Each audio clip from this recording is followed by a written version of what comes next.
बहुत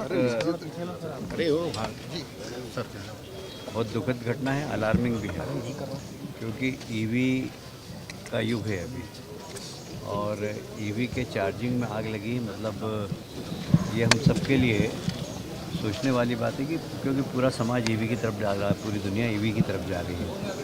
तो इस आग के माध्यम से हमने अभी जिलाधीश और पुलिस कमिश्नर से कहा कि एक एक्सपर्ट की कमेटी बनाई है कि कम से कम इसकी पुनरावृत्ति नहीं हो।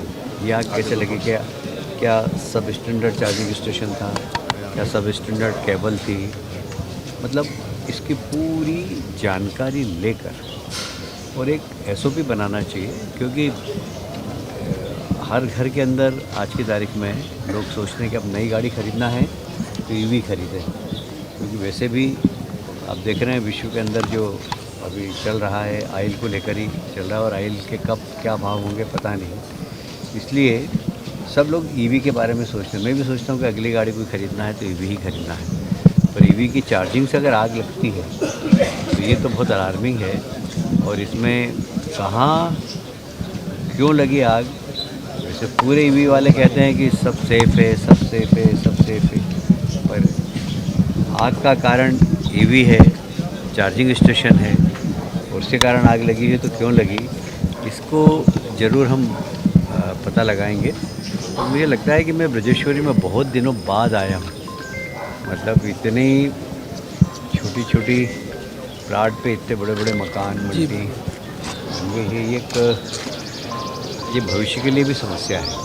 तो मैं रहवासी संघ के लोगों से मैंने कहा है कि भाई, तो उन्होंने खुद नहीं कहा, ये अभी क्या शुभ नाम, जगदीश निगम जी भी बता रहे थे कि दोनों साइड में कार खड़ी हो जाती है और बीच में अगर कोई बड़ी गाड़ी आना हो, एम्बुलेंस आना हो तो आ ही नहीं पाती। तो वही देख रहा था कि पूरी कॉलोनी के अंदर MOS कवर है।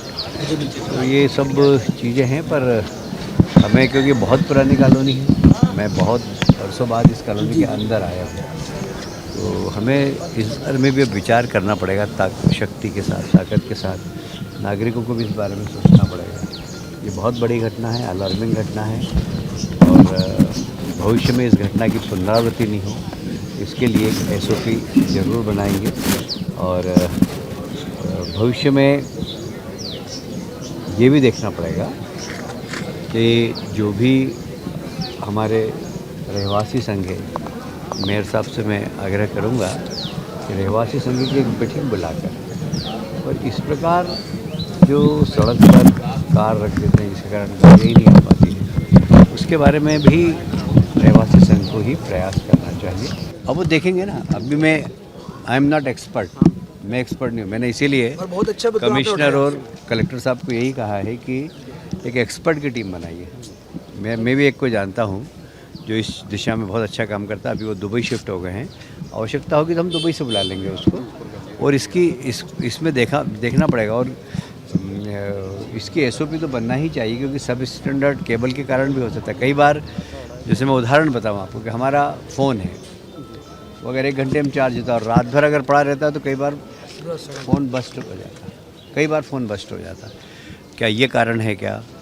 तो जैसे ही चार्जिंग सिस्टम में चार्ज हो जाए तो अलार्म बज जाए, या कुछ ऐसा सिस्टम डेवलप हो, जैसे गाड़ी चार्ज हो जाए तो एक अलार्म बज जाए तो हम चार्जिंग से उसको हटा दें गाड़ी को।